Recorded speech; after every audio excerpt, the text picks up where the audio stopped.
Hi YouTube, this is Rachel from Sunbear Glasscraft, and today we are going to be discussing foiling and everything that you'll need to know to foil your glass before you solder. Now, foiling is pretty straightforward, although it does require quite a bit of practice, and it is debatably, in my opinion, potentially one of the most important steps because how your foiling turns out is going to affect how your solder lines look. So if you have uneven little pieces of foil and you have little tags sticking out, that is going to show when you solder. As with all steps, this is just going to require practice. So I'm going to show you from start to finish my setup, applying the foil, what to do in specific situations, and then how I burnish and little tips and tricks for burnishing that'll really, I think, help you out. So without further ado, let's get started. Alright, so let's start with the setup. I personally prefer to foil somewhere with a nice bright light, usually directly on the foil, that way I'm not getting any shadows. And I also prefer to foil at a table, just so I can make sure I get the proper tension on the roll of foil and I'm not, having it be at weird angles or, just the incorrect position. I'm pretty sure I covered this in a previous video, but this foil caddy is amazing and I definitely recommend that you get it if you don't have it already. It has different slots for your different foils. Here I'm holding the 3/16. Next is the 7/32, which is my most used, and then my 1/4 inch foil. And then I have some ones that I don't use and can't throw away off to the side. My favorite type of fid to use is just this simple flat piece of plastic. I covered the other types of fids that exist in my other video, what you need to get started in stained glass, but this is the one that I really like. Before we actually start foiling, I wanted to show that there are different textures as well as thicknesses of glass that you need to take into consideration before you foil. Here I'm showing my thickest glass and my thinnest glass, the thickest being on the right and the thinnest being on the left, just to show you the wild variations that you can get when you're doing stained glass. Most of the textures you're going to encounter won't give you any problems, but there are some very textured and very beautiful pieces of glass that I personally had trouble with in the beginning, but here I'll show you how I handle them. Now, this first piece, or the first few pieces I'll show you, the clear and the green, they have texture, but this doesn't really affect the profile of the glass very much. As you can see with this dark kind of army green piece of glass, it's very textured looking when you are looking at it head on, but then when you turn it to its side, there's not much going on. So it'll take a little bit extra burnishing, but not too many problems. Now, this next piece of glass, these next two pieces of glass are my most textured pieces, and they're a doozy. So this dark green piece is what I use for my large Monstera leaves, and it has straight up topography. Like, those are mountains, I'll tell you what. And then this clear piece of glass, I have never encountered such a difficult piece of glass to work with and just to foil. But don't fear, we have a way to work around it. Seems crazy and impossible, but this is the way that I figured out that works for foiling. I don't know if other people do it differently, but this is just my way. Basically, all I do is for my super textured pieces, I'll go in and I'll grind down the edges just enough so the foil can lay flat. It doesn't have to be perfectly smooth, but enough to kind of take the edge off. Now we can actually get into the foiling part. It's very important that you get the glass dust off of the edges of your pieces.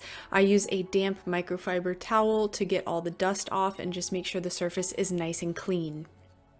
To start foiling, I'll pull out a length of the foil and peel back the paper, and then I just start on a flat surface. I also prefer to start on a surface of the glass that is not going to be exposed to the outer edge of the final piece, and I'll show you later in the video why this is important. If you're new to stained glass, it'll probably be easier for you to line up the foil with one eye closed, although as you get more practice and as time goes on, you'll be able to keep both of your eyes open. It just kind of takes a little while to get used to.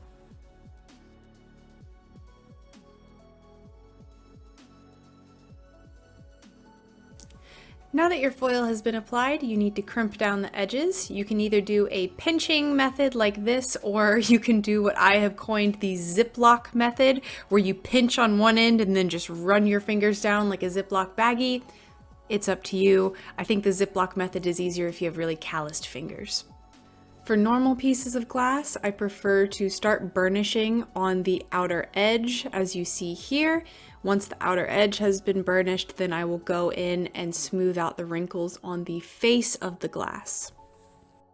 One of the most common questions I get is, why do we burnish? And the reason why is because if you leave the wrinkles, this can allow flux to get under the foil and cause the foil to lift when you solder. So it's just important that you get as many wrinkles out as possible. So let's take it up a notch and let's now cover pieces that have concave sections to them. You're going to start your foil the same way that you would a normal piece with just straight flat edges. So start on your flat surface and then work your way around. Now, when you go around the concave part, you just want to make sure that you're really pressing down with your finger to make sure all the foil is really getting down in those concave parts. You don't want it to be lifted any way.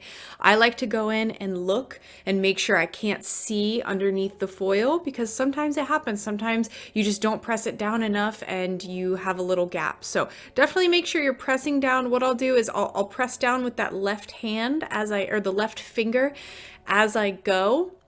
And that really makes sure you're not leaving any gaps. I like to first crimp down all of the normal or flat edges, and then I'll save the concave part for last.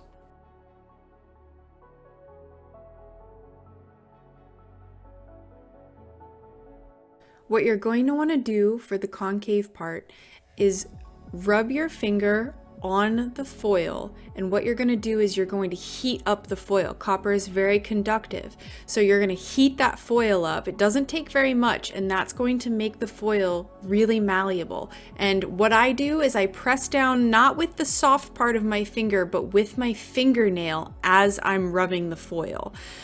For some reason, the fingernail works much better in preventing tearing of the foil. So fingernail, heat, and you're good to go.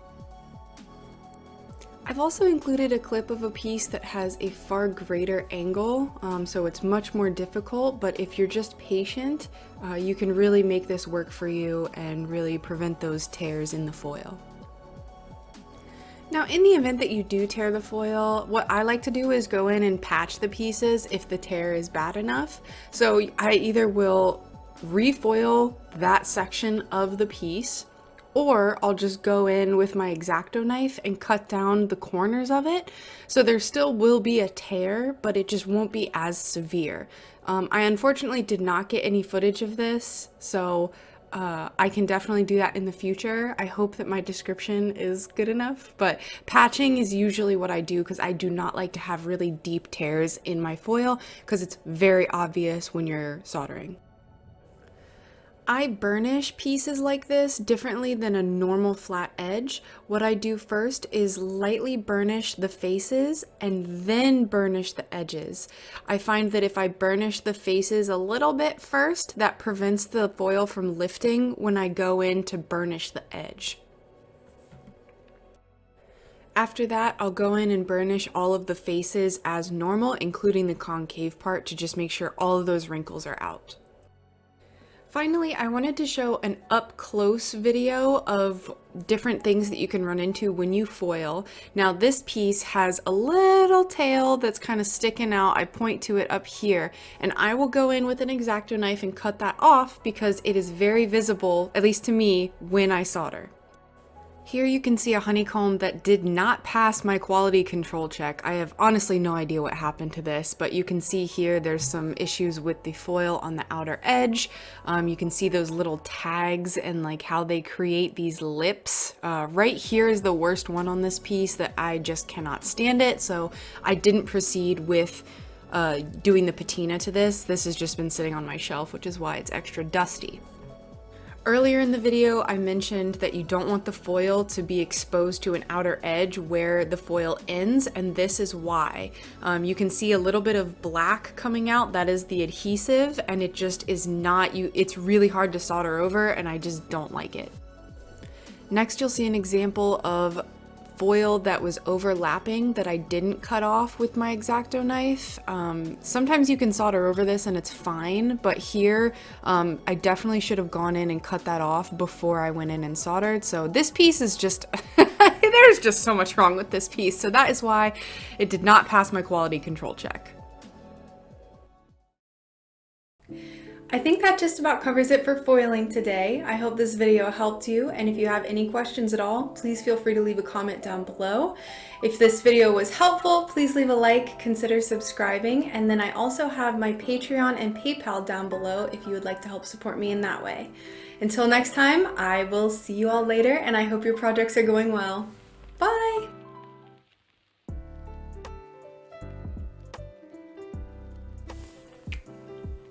Testing. Almond crunch testing.